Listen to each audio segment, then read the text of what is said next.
कि मृतक व्यक्तियों की किन वस्तुओं का उपयोग नहीं करना चाहिए। तो विचारणीय प्रश्न है।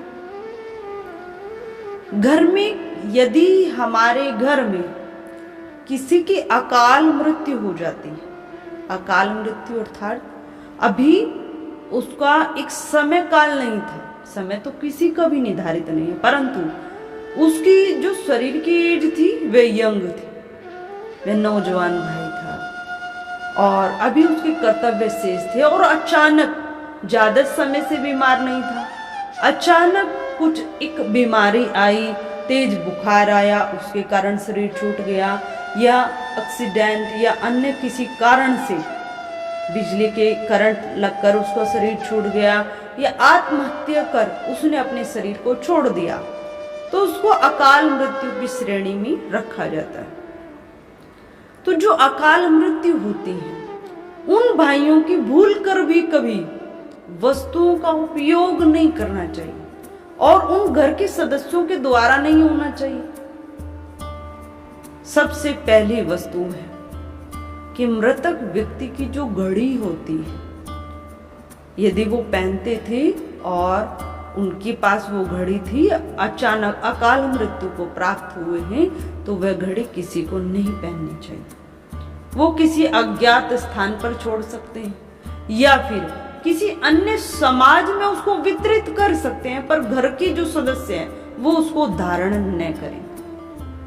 दूसरा, चप्पलों का यूज नहीं करना चाहिए। जो मृतक व्यक्ति की चप्पल जूते होते हैं और अकाल मृत्यु में वह शरीर छूटा है, तो भूल कर भी चप्पल और जूतों का प्रयोग घर के सदस्यों के द्वारा या आसपास के व्यक्तियों के द्वारा नहीं होना चाहिए।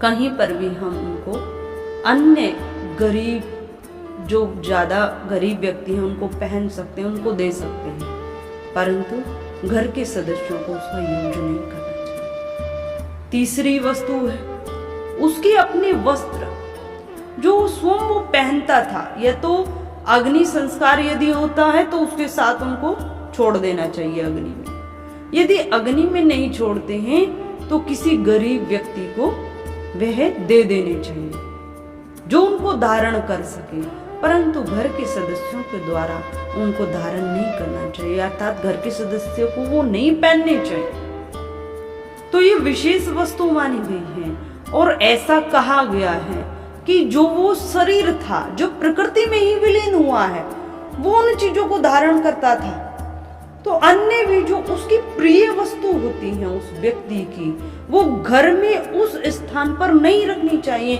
उनको वितरित कर देना चाहिए।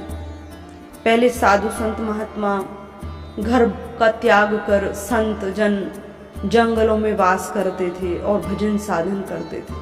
कब उनका शरीर छूट जाए ज्ञात नहीं होता था, परंतु वो एक बात पहले से कह देते थे कि मेरा शरीर छूटेगा, मेरे शरीर छूटने के पश्चात मेरी जो ये कुटिया है ना, ये झोपड़ी है, इसको अग्नि लगा देना, मेरा जो डंडा है जो मैं लेके चलता हूँ उसको अग्नि में डाल देना। क्यों कहती थी? क्योंकि मेरा इनसे मोह रहा है, मैंने इनको यूज किया है। किसी कारण यदि मोक्ष प्राप्ति नहीं हुई, मुक्त मेरी आत्मा नहीं हुई, तो इन चीजों के लिए वो यहाँ पर वो एनर्जी आएगी, क्योंकि एनर्जी कभी नष्ट नहीं होती, आत्मा कभी नष्ट नहीं होती। जब तक उसको पुनः शरीर नहीं मिलता है वो इसी वातावरण में रहती है। तो इस प्रकार मृतक व्यक्तियों की जो प्रिय वस्तुएं हैं उनका उपयोग नहीं करना चाहिए और इन तीन वस्तुओं का प्रयोग कदापि हम न करें। परम पूज्य श्री साध्वी ब्रह्म ज्योति सरस्वती जी के प्रवचन प्राप्त करने हेतु दिव्य वाणी चैनल को सब्सक्राइब करें, वीडियो को शेयर करें और अपने परिजनों पर अवश्य भेजें।